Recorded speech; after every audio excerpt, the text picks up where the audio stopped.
నమస్తే అన్న. అవసరం అక్క. 30 ఏళ్ల పోరాటంలో ఎస్సీ వర్గీకరణ నిన్న అసెంబ్లీలో ఏకగ్రీవంగా ఎస్సీ వర్గీకరణ జరిగిందన్న. దీనిపై మీ స్పందన ఏంటి? ఇది 30 సంవత్సరాల పోరాటం ద్వారా సాధించుకున్నటువంటి విజయం.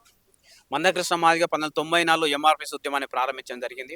దాదాపు 30 సంవత్సరాలుగా అలుపెరుగని పోరాటం చేయడం జరిగింది. మందకృష్ణ మాదిగ గారి నాయకత్వంలో అనేక మంది మాదిగ బిడ్డలు తమ పోరాటాల ద్వారా, అలాగే తమ త్యాగాల ద్వారా ఇవాళ కాంగ్రెస్ పార్టీ మెడలు వంచి ఎస్సీ వర్గీకరణను మేము సాధించుకోవడం జరిగింది.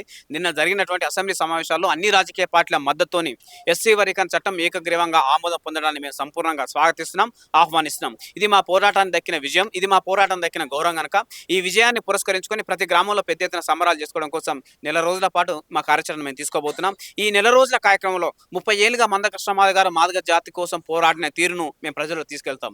అలాగే ఈ 30 ఏళ్ల కాలంలో జాతి కోసం తృణప్రాయంగా ప్రాణాలు అర్పించినటువంటి మాదిగ అమరవీరుల త్యాగాలను కూడా మేము మా ప్రజలకు తీసుకెళ్తున్నాం. 30 ఏళ్ళు మందకృష్ణ మాదిగ గారి నాయకత్వాన్ని నమ్ముకొని, ఎంఆర్పీఎస్ ఉద్యమాన్ని నమ్ముకొని, జాతికి న్యాయం జరగాలన్న సంకల్పంతో ఎన్నో ఆటుపోట్లు ఎదుర్కొని ఇవాళ ఈ ఉద్యమం కోసం పనిచేసినటువంటి నాయకులను, కార్యకర్తలను, వాళ్ళ త్యాగాలను, వాళ్ళ కమిట్మెంట్ను, వాళ్ళ ఉద్యమ స్ఫూర్తిని కొనియాడే విధంగా మా ప్రజల్లో ఈ కార్యక్రమాలను మేము తీసుకోబోతున్నాం.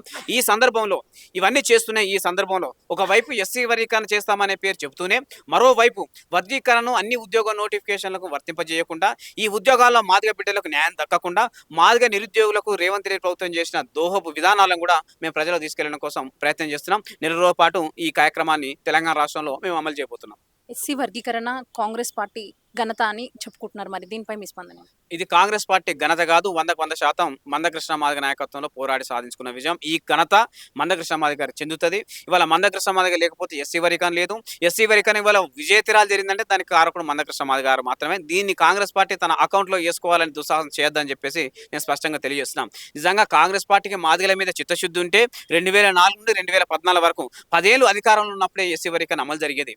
ఆనాడు తెలంగాణ రాష్ట్రం ఏర్పాటు చేసిన కాంగ్రెస్ పార్టీ అని చెప్తున్నారు కదా, ఆనాడే వర్గీకరణ చట్టం తీసుకొచ్చి ఉండేది. 10 ఏళ్ళు ఈ దేశాన్ని పరిపాలించి రాష్ట్రంలో అధికారం నుండి, దేశంలో అధికారం నుండి అనేక ప్రజాస్వామిక ఆకాంక్షల రూపంలో ఉద్యమం కొనసాగుతున్నప్పుడు ఆ ఉద్యమాన్ని గౌరవించకుండా, ఆ ఉద్యమంలో అమరులైన అమరవీరులకు విలువనివ్వకుండా ఆనాడు కాంగ్రెస్ ప్రభుత్వమే ఇవాళ వర్గీకరణ జరగకుండా నిర్లక్ష్యం చేసింది. ఆ నిర్లక్ష్యం వల్లనే గత 10 ఏళ్ళుగా మాదిగ బిడ్డలు అనేక విద్యా ఉద్యోగాలు నష్టపోవడం జరిగింది.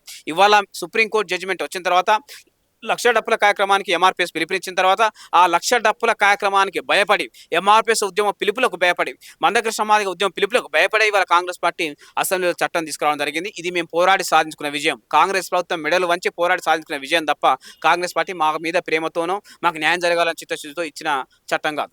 ఎస్సీ వర్గీకరణ జరిగితే అభినందన సభ అనేది ఉంటది అని అన్నారు కదా, మరి దానికి మీ సమాధానం? రేవంత్ రెడ్డి నిజంగా అందరికీ ఆమోదయోగ్యమయ్యే విధంగా, ముఖ్యంగా మాదిగ బిడ్డలకు వారి జనాభా ఆధారంగా తీసుకున్నాం, వాళ్ళ వెనుకబాటు ఆధారంగా తీసుకున్న తగిన వాటా లభించి ఉండేది. ఇప్పుడు ఇచ్చిన వాటా 9% మాత్రమే. మేము 11% వాటా ఇవ్వాలని రేవంత్ రెడ్డి గారికి చాలా స్పష్టంగా సూచన జరిగింది. మేము అనేక లెక్కలను ఆధారంగా తీసుకొని, మా వెనుకబాటుతనం ఆధారంగా తీసుకున్నా, మా జనాభాను ఆధారంగా తీసుకున్నా 11% వాటా మాకు దక్కి ఉండేది. మాతో పాటు మిగతా అన్ని కులాలు కూడా అసంతృప్తితో ఉన్నాయి. మాలలతో పాటు మిథిలాయ వారు కావచ్చు, మాలదాసరు కావచ్చు, హొలియదాసరు కావచ్చు, అనేక కులాలు అసంతృప్తితో ఉన్నాయి.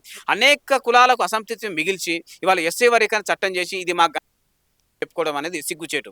నిజంగా అందరికీ ఆమోదయోగ్యమయ్యే విధంగా, అందరికీ తగిన న్యాయం జరిగే విధంగా కమిషన్ నివేదికల లోపాలను సవరించి అక్కడ జరిగిన పొరపాట్లను సరిదిద్ది అందరికి న్యాయం జరిగే విధంగా ఎస్సీ వర్గీకరణను అమలు చేసి ఉంటే రేవంత్ రెడ్డి ప్రభుత్వాన్ని మేము అభినందించే వాళ్ళం, ప్రశంసించే వాళ్ళం.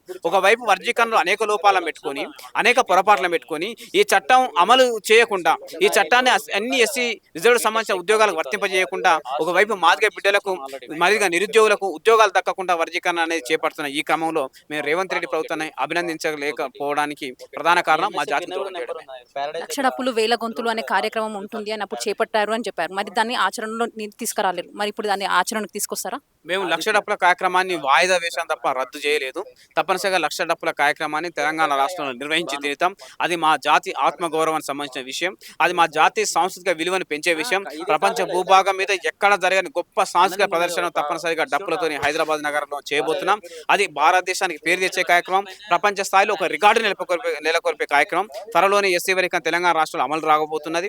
ఆంధ్రప్రదేశ్లో కూడా అమలు రాబోతున్నది. కర్ణాటకలో కూడా అమలు రాబోతున్నది. కాబట్టి జాతీయ స్థాయిలో ఎంఆర్పీఎస్ ఉద్యమం జరిగింది కనుక జాతీయ స్థాయి సమావేశం ఏర్పాటు చేసుకొని మందకృష్ణ నాయకత్వంలో చర్చించిన తర్వాత లక్ష డప్పుల కార్యక్రమం తప్పనిసరిగా నిర్వహించి తీరుతాం. ఆ కార్యక్రమంలో వెనుకపోయే ప్రసక్తి లేదు. ఇప్పటికే మా ప్రజలు లక్షలాది డప్పులు కొనుక్కొని సిద్ధం చేసుకున్నారు. లక్ష డప్పుల కార్యక్రమం ఎప్పుడు పిలుపు వస్తుందా అని చెప్పేసి వాళ్ళు ఎదురు చూస్తున్నారు. మా అధినేత మందకృష్ణ గారు పిలుపునివ్వగానే లక్ష డప్పుల పట్టుకొని రావడానికి సిద్ధంగా ఉన్నారు. లక్షల డప్పులతో హైదరాబాద్ నగరంలో మా ప్రదర్శన నిర్వహించి సరికొత్త రికార్డును మేము నెలకొల్పుతాం. తర్వాత మీ కార్యాచరణ ఏంటి అసలు? ఇప్పుడు ప్రస్తుతం అయితే నెల రోజుల పాటు ఈ వర్గీకరణకు సంబంధించినటువంటి విజయోత్సవాలు చేసుకోవడానికి మేము సిద్ధంగా ఉన్నాం. దీంతో పాటు ఉద్యోగాల్లో భర్తీలో ఎస్సీ వర్గీకరణ లేకుండా రేవంత్ రెడ్డి ప్రభుత్వం మాదిలకు అన్యాయం చేస్తుంది కాబట్టి ఆ ద్రోహాన్ని కూడా మేము మాదే ప్రజలు తీసుకెళ్లడం కోసం మా ప్రయత్నాలు చేస్తాం. ఈ నెల రోజుల పాటు ఈ కార్యక్రమాలు జరిగిన తర్వాత మందకృష్ణ నాయకత్వంలో ఎంఆర్పీ జాతీయ కమిటీ సమావేశం ఏర్పాటు చేసుకొని తెలంగాణ రాష్ట్రంలో ఉన్నటువంటి మాదిలతో పాటు ఎస్సీలతో పాటు మిగతా అణగారిన కులాలకు సంబంధించిన సమస్యలు ఏవైతే ఉన్నాయో వాటి మీద అధ్యయనం చేయడం, వాటి సమస్యలకు సంబంధించిన అంశాల మీద కొన్ని నిర్దిష్టమైన నిర్ణయాలు తీసుకోవడం కోసం మా ప్రయత్నం చేస్తాం. ఆ విషయాలన్నీ అతి త్వరలో నెల రోజుల తర్వాత మా అధినేత మందకృష్ణ గారు ప్రకటించబోతున్నారు. తెలంగాణ గడ్డ అటువంటి ఉస్మానియా యూనివర్సిటీలో ఇప్పుడు ధర్నాలు రాస్తారోకలు జరగొద్దని చెప్పి వీసీ గారు కొత్త రూల్ తీసుకొని వచ్చారు. మరి దీనిపై మీ స్పందన ఏందన్న? వాళ్ళు రూల్స్ తీసుకురావడం ద్వారా లేదా వాళ్ళు సర్క్యులర్ తీసుకురావడం ద్వారా ప్రజా ఉద్యమాలను నిరంకుశ విధానాలు చేపట్టి అణచివేయాలని చూడడం అనేది జరగని పని. తెలంగాణ ఉద్యమం ప్రజాస్వామిక లక్షణాలు కలిగిన నేల, తెలంగాణ ఉద్యమం తిరుగుబాటు నేల. దీన్ని రేవంత్ రెడ్డి ప్రభుత్వం స్పష్టంగా అర్థం చేసుకోవాలని మేము ఈ సందర్భంగా వారు తెలియజేస్తున్నాం. నిజంగా ఉస్మానియా యూనివర్సిటీ యంత్రాంగం, అధికార యంత్రాంగం ఏదైతే సర్క్యులర్ జారీ చేసిందో దాని వెనుక రేవంత్ రెడ్డి ప్రభుత్వం కనుక లేకపోతే రేవంత్ రెడ్డి వెంటనే ఆ సర్క్యులర్ రద్దు చేసే విధంగా తగిన నిర్ణయం తీసుకోవాలని మేము ఈ సందర్భంగా మేము విజ్ఞప్తి చేస్తున్నాం. ఒకవేళ నిజంగా రేవంత్ రెడ్డి ప్రభుత్వమే దీని వెనుక ఉంటే రేవంత్ రెడ్డి ఇప్పటికైనా తన ఈ విషయం మీద పునరాలోచన చేసుకొని, ఎందుకంటే ఆయన ముఖ్యమంత్రిగా ప్రమాణ స్వీకారం చేసిన రోజు నిరంకుశ పరిపాలన సంఖ్యలను మేము బద్దలు కొట్టినాం, ప్రజా పరిపాలన పునరుద్ధరిస్తున్నాం, ప్రజాస్వామ్యాన్ని పునరుద్ధరిస్తున్నాం, ప్రజాపాలన ప్రారంభించబోతున్నాం, ఇక్కడ ఇనుప సంఖ్యలు ఉండవు, ఇక్కడ కంచె ఉండదు, ఇక్కడ ప్రజా పరిపాలన జరుగుతుందని చెప్పేసి ఆయన మాట్లాడింది నిజమైతే దానికి కట్టుబడి ఈ సర్క్యులర్ రద్దు చేసే విధంగా తగిన ఆదేశాలు ఇవ్వాలని రేవంత్ రెడ్డి గారికి మేము స్పష్టంగా సూచిస్తున్నాం. ఇవాళ ఉస్మానియా సిటీ అనేక పోరాటాలకు నిలయం. అక్కడ నుండి సమాజంలో అనేక మార్పులు జరిగినాయి. ఉస్మానియా సిటీకి మీరు గౌరవం ఇస్తేనే తెలంగాణలో మీ పరిపాలన కొనసాగుతున్న విషయం రేవంత్ రెడ్డి గుర్తుపెట్టుకోవాలి. రేవంత్ రెడ్డి విద్యాశాఖ మంత్రిగా విద్యాశాఖను తన పరిధిలో పెట్టుకోవడం జరిగింది. విద్యాశాఖ రేవంత్ రెడ్డి పరిధిలో ఉంది. దాని మీద తగిన నిర్ణయాలు చేయాల్సిన బాధ్యత రేవంత్ రెడ్డి మీదనే ఉంది. దాని ఉస్మానియా సిటీ అధికారుల మీద నెట్టకుండా రేవంత్ రెడ్డి స్వయంగా బాధ్యత తీసుకొని దానికి తగిన న్యాయం జరిగే విధంగా ముందుకు రావాలని మేము ఈ సందర్భంగా విజ్ఞప్తి చేస్తున్నాం. నిన్ననే అసెంబ్లీలో కాంగ్రెస్ పార్టీ ప్రభుత్వంలోనే భాగమై అలాగే కాంగ్రెస్ పార్టీతో పొత్తులో ఉన్నటువంటి శాసనసభ సిపిఐ పక్ష నాయకుడు మరి సాంబశివరావు గారు కూడా ఈ సమస్యను వారు లేవనెత్తడం జరిగింది. లేవనెత్తినప్పుడు మరి ముఖ్యమంత్రి గారు దాని మీద సమాధానం చెప్పకపోవడం అనేది బాధాకరమైన విషయం. దాని మీద ఇకనైనా తగిన నిర్ణయాలు తీసుకోవాలని ఈ సందర్భంగా మేము వారు సూచిస్తున్నాం. ఒకవేళ ఉస్మానియా యూనివర్సిటీలో ఈ నిరంకుశమైన సర్క్యులర్ను రద్దు చేయకపోతే, దాన్ని రద్దు చేసి ప్రజాస్వామ్య పాలనను పునరుద్ధరించకపోతే మందకృష్ణ గారి పిలుపు మేరకు ఎంఆర్పిఎస్ ఎంఎస్ఎఫ్ ఆధ్వర్యంలో అన్ని విద్యా సంఘాలను కలుపుకొని ఉస్మానియా సిటీ వేదికగా అతిపెద్ద భారీ ప్రజా ఉద్యమానికి మేము శ్రీకారం చుడతామని రేవంత్ రెడ్డి ప్రభుత్వాన్ని మేము హెచ్చరిస్తున్నాం.